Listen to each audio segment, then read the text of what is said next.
Hey girls, it's Thursday!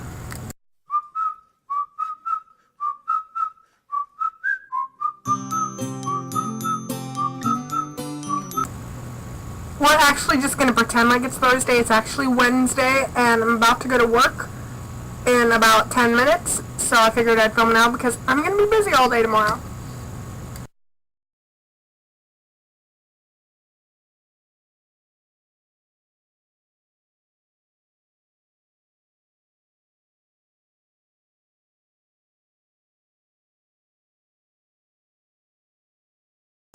This week on For the Thrill, we're discussing books instead of our inner age. Last week I talked about how I was 14. This week I might up my inner age a bit and talk about my favorite book and why, and hopefully not say every other word, which is my worst habit. But the other girls did from like 2 to 5 books. We had the option of doing 5 books, and I have 5 favorite books. But I'm just going to talk about one today, or 2. It's a series. I'm going to talk about both of them. But for the ones I'm going to talk about are The Magicians and The Magician King. The Magicians comes first. But my other favorite books that I'm not going to talk about this week are Little Women, Harry Potter, which is a whole other thing unto itself. Like, my love for Harry Potter is not just for the books, so I wouldn't have even picked that this week if I wanted to. Hold Still by Nina LaCour, Her Fearful Symmetry by Audrey Niffenegger, and The Fault in Our Stars by John Green, which Sam talked about.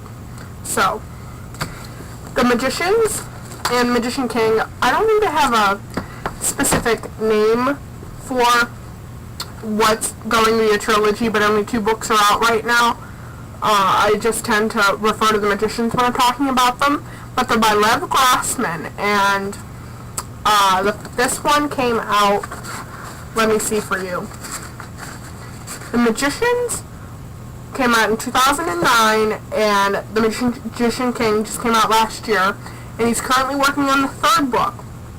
And the best way I can explain it in short form are that the books are about a guy named Quentin, and he basically experiences the realistic equivalence of Hogwarts, Narnia, plus depression, and gifted 18-year-old guy who does not fit in his group of friends at his school.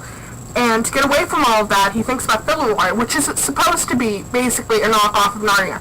You're supposed to experience Fauntleroy with him as if you were experiencing Narnia, because when we were kids, you know, if you read the Chronicles of Narnia, it was just like a form of escapism, because it was another world. And that's what he got out of it when he was little, in the books Fauntleroy and Further, which are, you know, basically the same thing. They're about kids who are transported to another universe and get to, you know, experience that other universe, and he really plays it up in his mind, like he romanticizes it because it's a book series.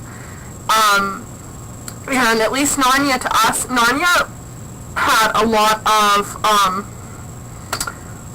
groundings in Christianity, and Narnia basically shows you all of the really great aspects of Christianity. Like, if you read Narnia and read it like you're supposed to be reading about Christianity and all that, and finding those parallels, it seems like the best thing because you're not getting any of the negative aspects.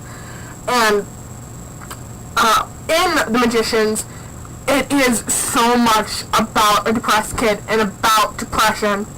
And I think Quentin, like Holden, who Mary Grace talked about on Tuesday, seems like such a negative, cynical character, because you see more of bad than you do the good in the writing, but he has so much good in him. But the book is about reality. It's about making fantasy reality. So Fauntleroy, in the books, which they discover about 2/3 of the way in, turns out not to be this happy-go-lucky place. It isn't Narnia. And that's how, and Quentin always thought that finally finding Fauntleroy would, him basically finding himself and being happy, and then he realizes that, like, Filroy isn't that great, it's just like Earth, it's messed up, it's real, it's not just a book series you can escape into, it's another world, and it has its own problems. And how Narnia shows you all the really negative, all the really positive, not negative, aspects of Christianity. I feel like Filroy does the exact opposite, and I don't think that is such a bad thing. I am agnostic. I really enjoy both of these books, and I'm an agnostic theist, not an agnostic atheist. And I really enjoy both sides of it. And I think that if you enjoyed Narnia, you would enjoy this. If you enjoy Harry Potter, you would enjoy this, because for most of the book, he is enrolled in a school called Breakfield, and it's basically a 5-year program where he goes and learns magic. And you're supposed to experience it as Harry Potter because it's a magic school. It's also not Sabrina the Teenage Witch, and it's not Hogwarts.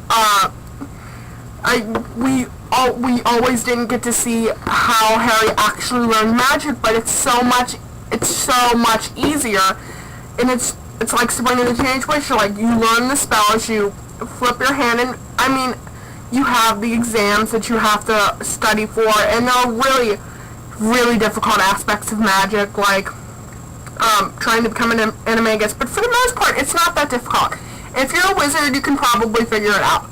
You know what I mean? But in The Magicians, when we're at Breakfield, you really, Lev Grossman really gets you to understand that magic in this book is also so based in reality, and everything is difficult, and so is magic, and it's such a hard thing to